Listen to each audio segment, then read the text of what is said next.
Hello and welcome back to Live from Paris here on France 24.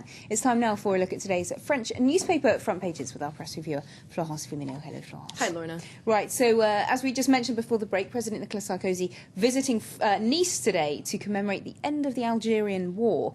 And he's been giving an exclusive interview to the local paper Nice Matin just ahead of that visit. That's right. Now, he's going to be in Nice and he's scheduled to give a talk about the end of the Algerian War to commemorate the 50th anniversary of the Evian Accords. And while he's there, he's going to speak with Pieds Noirs, so French citizens who had to be repatriated to France after the Algerian War, as well as Harkis, who were Algerian citizens who fought for France during Algeria's independence war.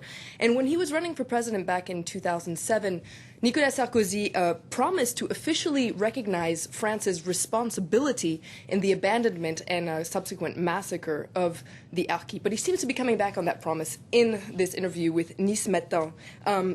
He admits that Pieds Noirs and Harkis were victims of decolonization, but he says that what is France guilty of? Colonization or decolonization. France can't be guilty of everything and its opposite. France stands by and takes responsibility for its history. That's it. That's a quote. So it's unclear whether this will be enough to satisfy Harkis groups in Nice. Putting the cat among the pigeons, just in time for the election as well there. We'll see what happens with that. But moving on, a lot of the papers are also looking at the devastating earthquake that happened in Japan exactly a year ago and commemorating that. That's right. Now, the one-year anniversary is Sunday, but a lot of front pages are dealing with this, coming back on the events like Libération, Japon, la cicatrice, so 1 year after the devastating earthquake, tsunami, and a nuclear catastrophe. The country is still in shock, so la cicatrice, the scar. Now, and there you see a striking before and after picture. And there's an interesting double-page spread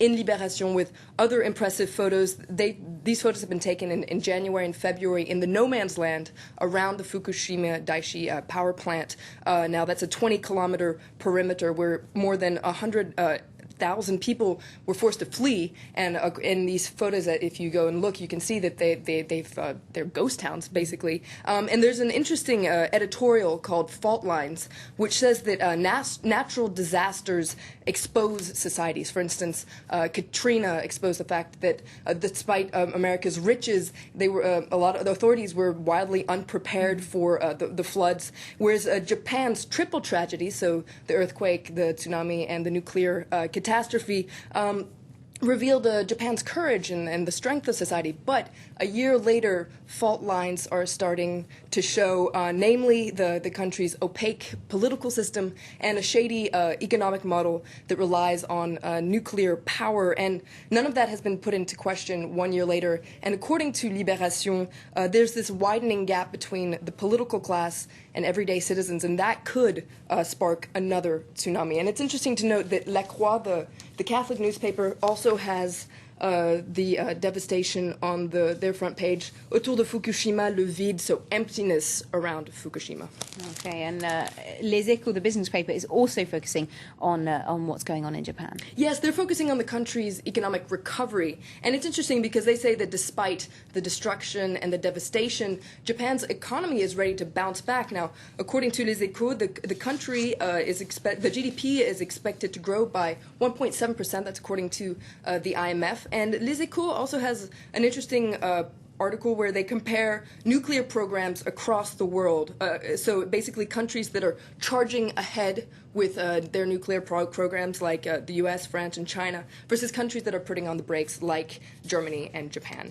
Okay, and we're going to move on to another story now across the pond in the UK. Female students at Cambridge University are protesting against the invitation of a certain guest speaker, Dominique Strauss-Kahn. That's right. Dominique Strauss-Kahn has been invited to speak at Cambridge University's Union Society today. Now, he's supposed to give a speech on the state of the world economy, but as you can imagine, one day after International Women's Day, his invitation has sparked this huge outcry from female students who have called to boycott the event. Now, a women's union there has collected more than 800 signatures calling for Strauss-Kahn to be disinvited, and now they have an interview in Le Parisien with the leader of the anti-Strauss-Kahn invitation movement called, her name is Ruth Graham. She's 23 years old, and she says that Cambridge University, by inviting him, is participating in his rehabilitation. Now, Strauss-Kahn can expect a cold welcome, and they'll have to avoid an awkward run-in with Douglas Wingdor. Now, he's the lawyer of Nafissatou Diallo, the New York maid who accused Strauss-Kahn of sexual assault this summer. He's also been invited by students to give a speech at Cambridge University today, so it could be awkward. Well done, Cambridge. That's going to be an interesting encounter. We will see what happens. Thank you very much indeed, Florence Wimmelin, for that look at today's newspapers.